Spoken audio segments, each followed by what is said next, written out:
উত্তর চব্বিশ পরগনা কংগ্রেস জেলা সম্পাদক বিপুল ঘোষালের বাড়িতে জগদ্দলের বিজেপি প্রার্থী আইপিএস রাজেশ কুমার। 1 ঘন্টা গোপন বৈঠক, তবে দুজনের দাবি সৌজন্য সাক্ষাৎকার।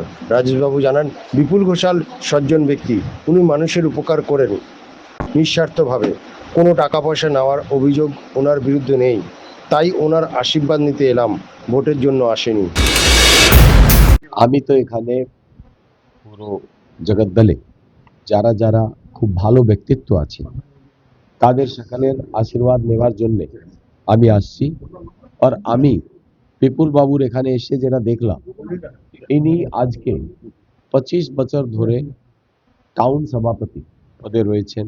এত ভালো ভালো ইনফ্লুয়েন্সিং জায়গা উনি থাকলেন। আমি দেখলাম যে ব্যক্তি জীবনে আজ অব্দি কারোর কাছ থেকে এক পয়সা চাইনি, মানুষের সেবার মধ্যে নিজেকে লাগিয়ে দিয়েছে।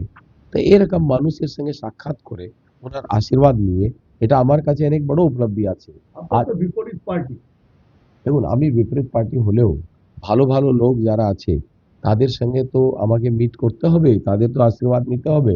তো ইনি এত ভালো মানুষ যখন আছেন, তো আমি এনার আমার ভোট নিয়ে কোনো কাজ নেই।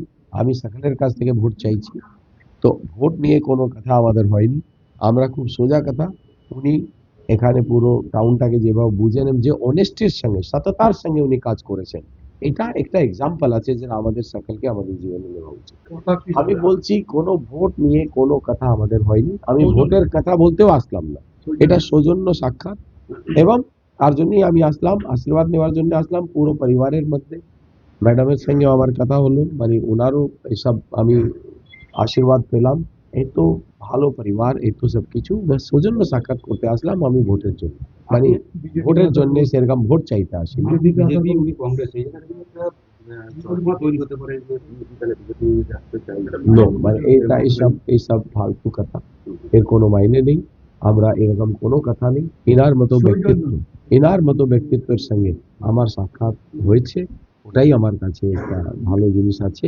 সৌজন্য সাক্ষাৎ, রাজনীতিবিদ কোনো পরামর্শ নেবেন? আমি বলছি রাজনীতি নিয়ে আমাদের কোনো কথাই হয়নি। তবে কংগ্রেসের জেলা সম্পাদক বিপুল ঘোষাল জানান, উনি একজন আইপিএস এবং সজ্জন ব্যক্তি।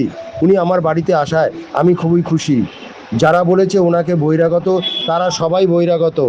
ওনার বাবা স্বাধীনতা সংগ্রামী ছিলেন, এই রাজ্যে জেলও খেটেছেন স্বাধীনতার জন্য। এখানকার আপনার ঘরে বসে আসলেন, কি বৈঠক হলো? না, উনি আজকে তো আমার কাছে প্রার্থীরা আসা, এটা তো নতুনত্ব না। এর আগে যারা নির্বাচনে অংশগ্রহণ করেছেন সব পার্টির লোকেরাই তো আমার সাথে দেখা করেছে।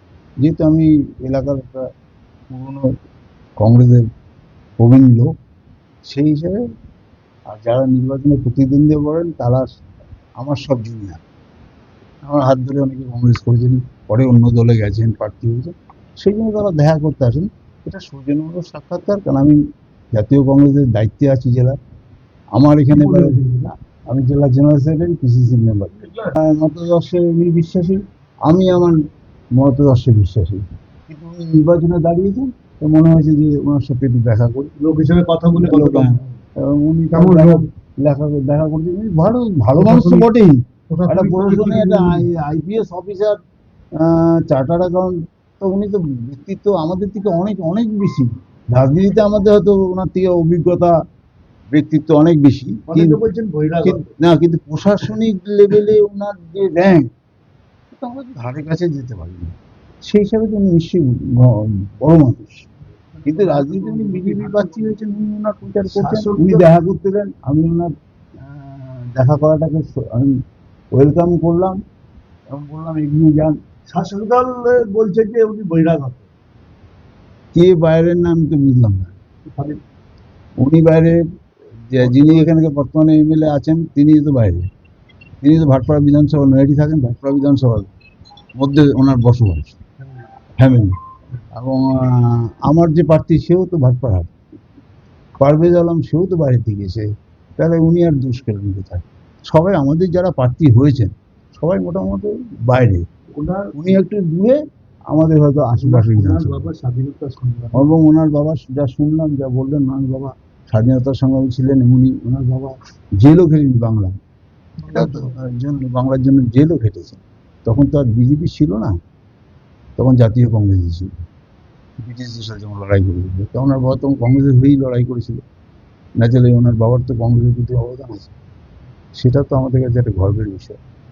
তো সেই হিসাবে উনি এলেন, ওনার ছেলে এসছে, বিকৃতি কথাবার্তা বলে চলবে। আমার আমার চমক কিছু নেই, সৌজন্য তো এখানে কোনো চমক নেই, কিচ্ছু নেই। আমার দলের প্রার্থী আছে, আমার দলের আমি প্রচার করছি, খাটছি। আমি কি করে বলবো আপনাকে আমি জিতিয়ে দেবো? আপনার সৌজন্যটা হারিয়ে গেছিল, সেটা আবার ফিরে আসছে, এবং সেটার প্রয়োজনীয়তা আছে।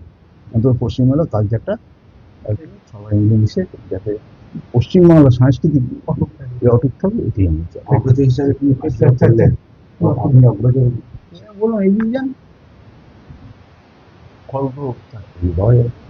আমিও চাইবো আমি জিতবো, যারা জিতে আছে তারা চাইবে আমরা জিতবো।